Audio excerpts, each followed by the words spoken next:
I started experimenting with drugs when I was 13, and that led into a lot of drug use throughout my teenage years and into college and into adulthood, which also led into a lot of promiscuity.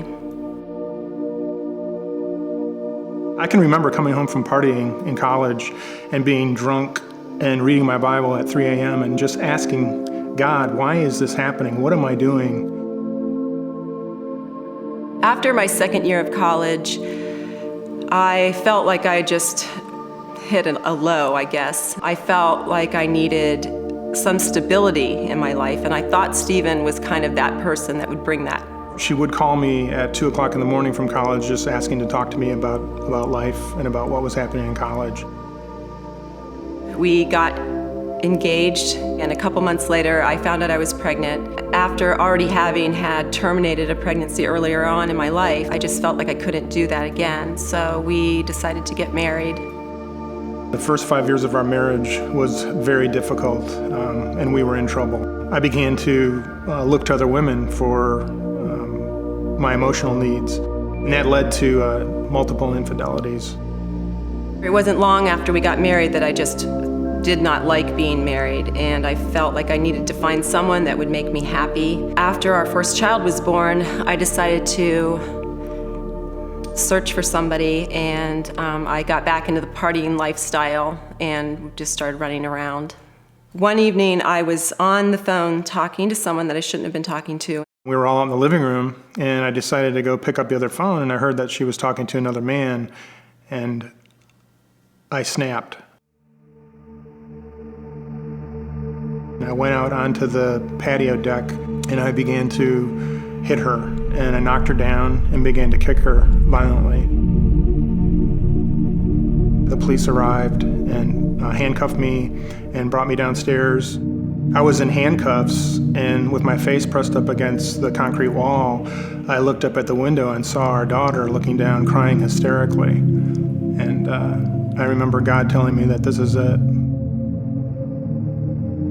The police came in and asked me if I wanted to press charges. There was just something in me that just said, you know, there's something bigger here. This isn't the real issue. So I said no, that I wouldn't press charges. And when the policeman left, this voice just said to me, this is your low.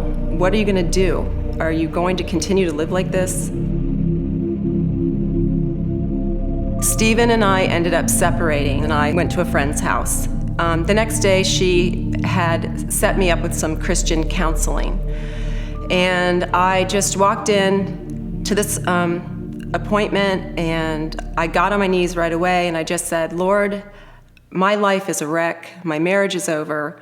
I don't even know what's going to happen tomorrow, but all I know right now is that I need you in my life. And I asked the Lord into my life. I decided to call a prominent pastor in Southern California. And so we set up the appointment. I met with him, and we talked for about an hour. And after describing my life and our marriage to him, he had recommended that there was really no hope for our marriage.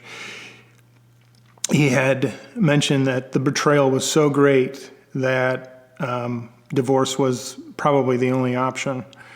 And I thought at that moment, this is crazy. I walked out of his office and I got on my knees and asked God to forgive me for how I had conducted my life and how I had turned away from him, and asked him and begged him to heal our marriage.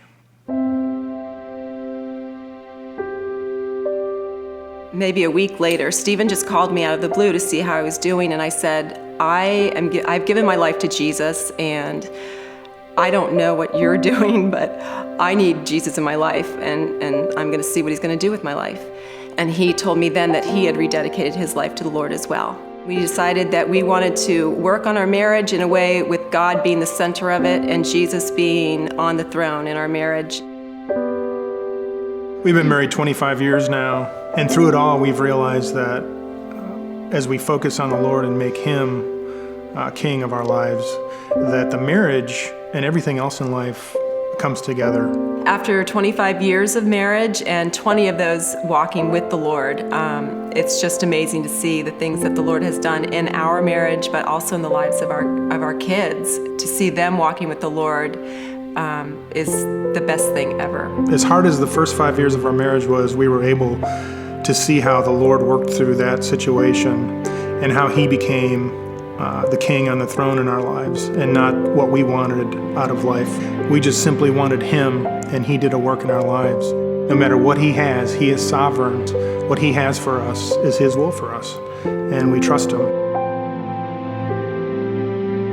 My name's Steve Mangold. My name is Pam. God did save us, and God did heal our marriage.